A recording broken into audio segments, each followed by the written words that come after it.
We begin our introduction with the basic question, why do countries trade with each other? Not every country can produce all goods and services required by its residents because of the fact that resource endowments of countries are not in line with the needs of the country. Differences in resource endowments of the countries creates the need for foreign trade, which causes differences in relative prices. International trade helps the nation to gain from trade. The gains from international trade can be categorized as first, gains from international exchange, and second, gains from specialization.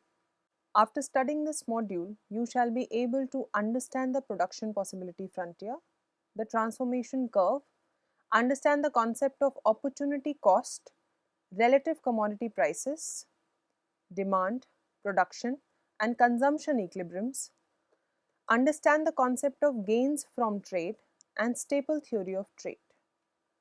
We now begin with production possibility frontier or the transformation curve. In order to explain this, we make certain assumptions.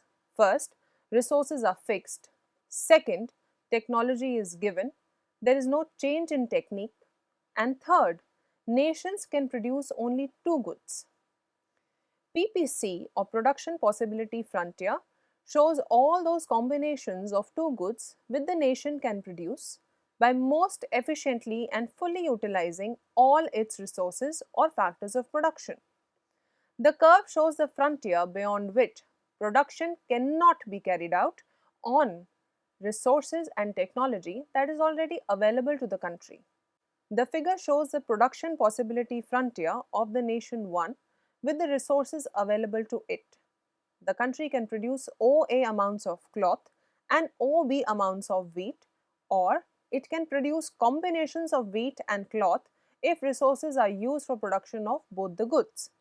Suppose the country chooses to produce the combination given by point E, then it is producing ON amounts of wheat and OS amounts of cloth.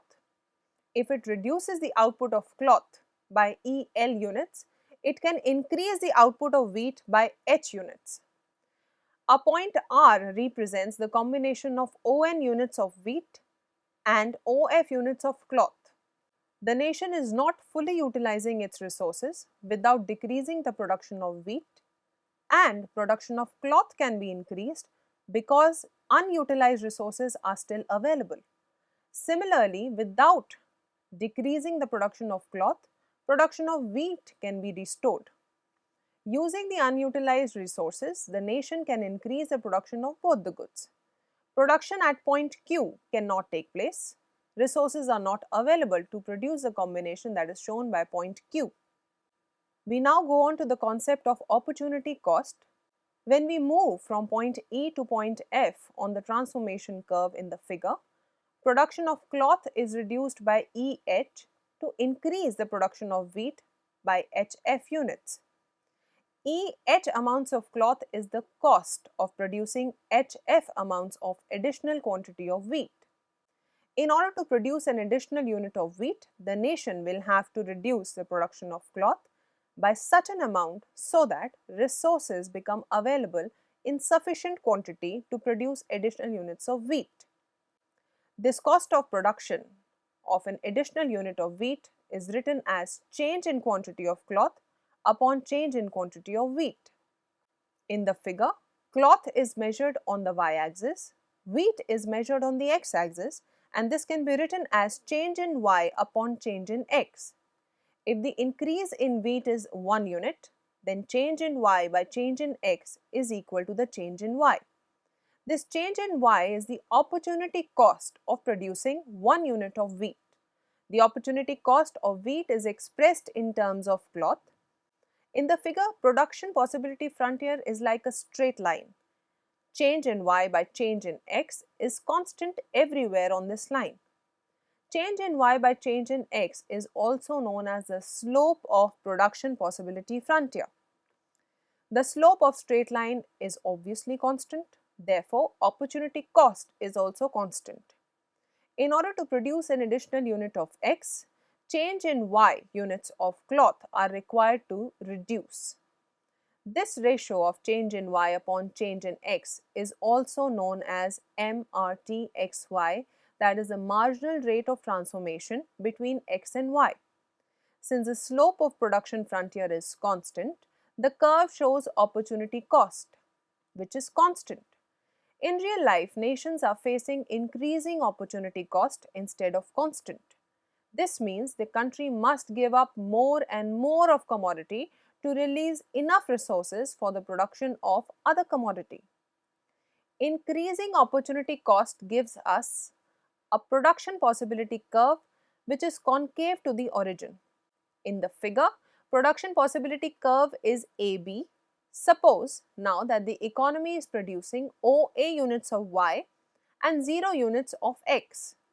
If the economy changes production from point A to point C, it gives up AY 5 units of Y and production of X increases by OXI.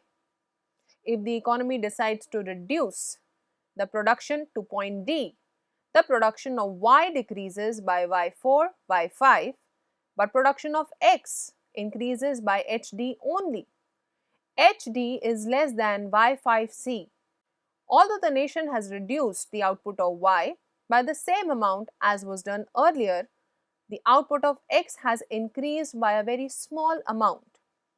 This means larger and larger quantity of good Y is required to be reduced in order to produce an additional unit of X. This is shown by points D, E, F and G on the production possibility curve. The curve shows that if nations decrease the output of Y by the same amount every time, the output of X increases at a decreasing rate. This means that the opportunity cost of X is increasing. As we now move from point A to point B along the PPC, the production of the curve is increasing, which shows increasing opportunity cost of X. If we draw tangents at different points on the PPC, the tangent becomes steeper and steeper. That is, MRT goes on increasing. There are many reasons for increasing opportunity cost or rising MRT. First, factors of production are not homogeneous. All units of factors are not identical, they are not of the same quality. Some units of labor are more efficient in production of commodity X than in the production of commodity Y. Second reason, resources are not used in the same proportion for both the goods. As a result, nations need to give up more and more of one commodity to produce an additional unit of the other commodity. The third reason is the quantity of some resources may be fixed in each sector. For example, the quantity of capital. This results in decreasing returns to the variable factor. And the last reason is that there are many decreasing returns to scale in one or both the sectors. We now introduce the relative commodity prices concept. The other concept that needs explanation is this relative prices for the commodities. Relative prices means rate of change between two goods, which means Px upon Py, that is the ratio of price of x to the price of y. If price of x is rupees 10 per kg and price of y is rupees 20 per kg, then Px by Py becomes 10 by 20 or 1 by 2. This means that half unit of y is equal to 1 unit of x. In other words, 1 unit of x will exchange for half units of y in the market. Px by Py gives the relative price of x in terms of y. The slope of line AB shows the relative price of x. Line AB of figure shows a lower relative price of x. When comparing the relative prices of commodities in two countries, the country in which relative price of a commodity is lower, the lower the relative price depicts the comparative advantage of the country in production of that commodity. There is another way of interpreting and finding the importance of relative prices.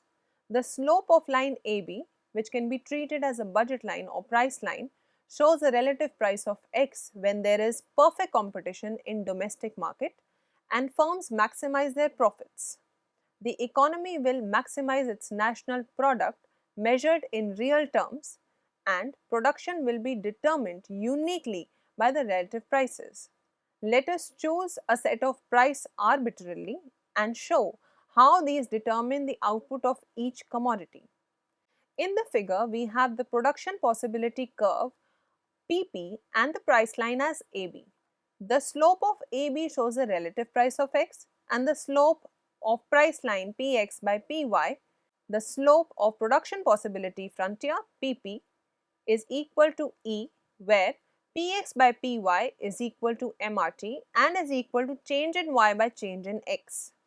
A competitive economy will produce at point E, and by doing this, it will maximize its national output. The value of national product is given by Qxpx plus Qypy, where Qx is a quantity of X, Qy is the quantity of Y, Px is the price of X, and Py is the price of Y. Divide both sides of equation 1 by Py. Value of national output upon Py is equal to Qxpx upon Py plus Qy, or national product measured in terms of Y is equal to Qy plus Qxpx upon Py. Output of Y plus output of X multiplied by relative price of X. The relative price of X is expressed in terms of units of Y. It shows the number of units of Y which are needed to purchase 1 unit of X. In order to show that production at point E maximizes the national output, the following figure is taken. Suppose the production takes place at point F and not at point E. The transformation curve is PP and the price line being AB. Since production takes place at point F, we draw a line which is parallel to AB through point F. This line is CD. If the economy produces at F, then it is not maximizing the national output, since OD is less than OB and OC is less than OA. At point F, the slope of line CD or relative price of X is steeper than the slope of transformation curve PP. At point F, the opportunity cost of X is lower than the relative price of X. It will therefore be profitable for the firms to increase production of X and reduce the production of Y. By doing so, the economy eventually reaches point E, where the relative price of X is equal to the opportunity cost of X. The national product will be equal to OA. The national product is maximized when Px by Py is equal to change in Y by change in X, and that is equal to MRT between X and Y. From this discussion, it becomes very clear that the price line, when it is tangent to the production possibility curve, can also be interpreted as the budget line of the nation. We now discuss the concept of demand. This is another concept that needs discussion in demand conditions. Demand in the country of two goods can be described with the help of a community indifference curves are built from individual indifference curves to show how individuals rank various collections of goods. In the figure, community has OB of real income measured in terms of X, and relative price of X is measured by the slope of AB. Consumers can buy any combination of X and Y that lies on A, B, C. Consumers will choose point in E on indifference curve IC2. It lies on the highest indifference curve. When the constraint is depicted by AB, the line AB shows two constraints. First, the income that the consumer can spend, and second, prices at which they can buy the two goods. Therefore, we say that demand for two commodities is shown by point E, where MRS between X and Y is equal to Px upon Py. We now discuss production and consumption equilibrium together. In a closed economy, the equilibrium occurs when two markets clear. It is at a point E in figures. There are features of equilibrium which need attention. First, point E can be located without knowing relative prices of X in case of a closed economy. When firms are maximizing profit and consumers are maximizing satisfaction, equilibrium is established at a point where production possibility curve and indifference curves is tangent to each other. At point MRS-XY is equal to MRT-XY, equilibrium requires that this would happen when Px by Py adjust accordingly. It is a point where demand and supply of every commodity is equated. Gains from trade. Given this background, now we are in a position to describe the gains from trade. International trade leads to realization of two gains. First, gains from exchange, and second, gains from specialization after the introduction of trade welfare of the economy increases due to more favorable terms of trade and because of greater specialization. This can be shown by figure. A country produces and consumes at point A before trade. As world prices change to P2, points of consumption and production change to point C and point B respectively. A country gains therefore at point B, production of X increases and is well off also since point C corresponds to higher IC. We have shown that gains from trade are reaped by a country in the form of increase in welfare. Trade benefits both the trading partners. Trade leads to increase in relative price of goods, which is low in each country. We can make it explicit by using an example. Suppose there are two countries A and B, and the two countries produce two goods, X and Y. Country A is more efficient in production of X and country B is more efficient in production of Y. This is due to resource endowment, or in other words, comparative advantage. Prior to trade, relative price of X will be low in country A. In country B, relative price of Y is low. After trade, there is change in relative prices. Post-trade, relative price of X is more than the relative price of X prevailing in the country A in the pre-trade situation. Similarly, for country B, after the starting of trade, X becomes relatively cheaper. A similar argument can also be made about the relative price of Y in both the countries. Both countries reap gains from exchange and specialization. From this discussion regarding basis of trade and gains from trade, 2 points are clear. First, trade will take place only if pre-trade relative price in two countries are different. Second, after trade, incomplete specialization will occur because of increasing opportunity cost. In the post-trade period also, the countries will continue to produce both the goods. Our discussion clearly shows that gains from trade accrue to both the countries participating in trade. When the trade takes place, each country specializes in the commodity which it can produce at lower opportunity cost. This means, after trade, resources are fully utilized and more efficiently utilized to reallocate between needs of trade. The benefits of trade also occur due to the fact that now the country can utilize idle resources to meet the requirement of foreigners. These changes lead to increase in national income of a country. The gains from trade is that it leads widening of the market. In most of the less developed countries, the size of the market is extremely small. As a result, there is no incentive to investment. Trade also provides beneficial external economies. The growth of export sector due to the widening of the market helps the country to increase the size of its plant and use better techniques. The new equipment may be procured from foreign countries which can be paid by using earnings due to increase in volume of their exports. The growing export sector creates beneficial external economies for the other sectors. There is increase in demand for inputs in the export sector and also due to increase in national income. Trade acts as transmission belt for capital. Due to trade, less developed countries can gain capital which plays a significant role in economic development. Investment by foreigners in underdeveloped countries depends on the willingness of the foreigners. This is influenced by the policies followed in underdeveloped countries. Larger the volume of trade, larger will be the capital import from abroad. If volume of trade is large, transfer of interest and repayment becomes easier. It is much easier to get foreign direct investment for export industries with built-in solution for retransfer of interest and capital. Once the process of FDI starts in export sector, the opportunities in other sectors will also start appearing. Trade makes it possible for countries to borrow from abroad for capital formation. Larger the volume of trade, larger will be such capital formation. we now introduce the staple theory of trade. Trade transforms the production possibility frontier of an economy. It raises the productivity levels in the country. This means greater volume of trade. The greater is the potential for development. Staple designate a raw material or resource intensive commodity occupying a dominant position in the exports of a developing economy.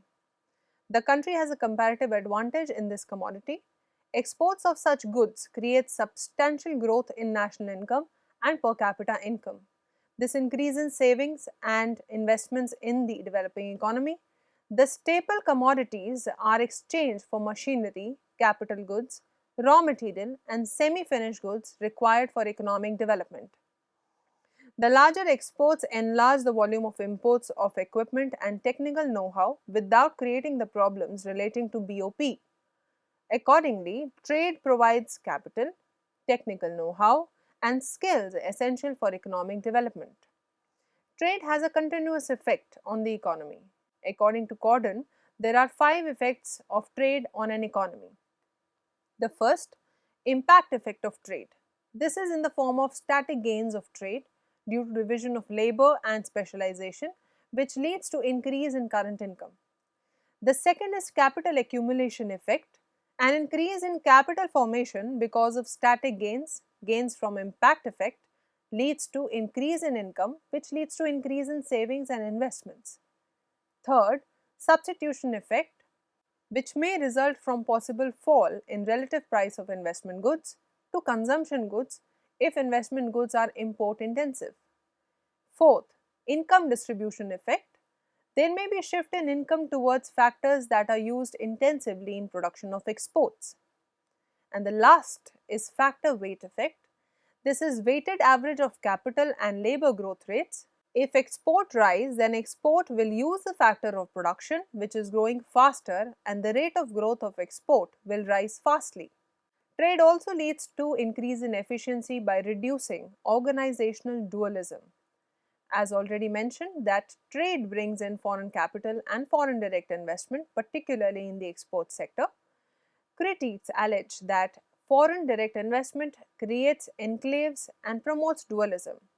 The fact is that every new development is initially an enclave and it takes time to have its effects on other sectors. FDI not only brings in capital and technology, it also brings with it managerial skills. Trade benefits the country by promoting competition and checking inefficient monopolies. Many economists believe that main advantage of formation of European Common Market flows from freer competition rather than merely from larger markets and large-scale production. From this discussion, it is clear that trade provides dynamic gains. These gains help in promoting development in the country, participating in foreign trade. There are some economists who doubt that the contribution of trade to development is not worthwhile. According to Mridal, trade between developed countries and developing countries impoverish the latter. Prebish argues that there has been secular deterioration in the terms of trade of developing economies. This means that gains from trade are accruing to developed economies at the expense of developing economies. The criticism is unfounded. There is no empirical evidence that the developing countries have not benefited from trade. In the end, we move on to the summary that foreign industries have acted as an engine of growth. By pursuing appropriate policies, the developing economies can also accelerate their rate of growth.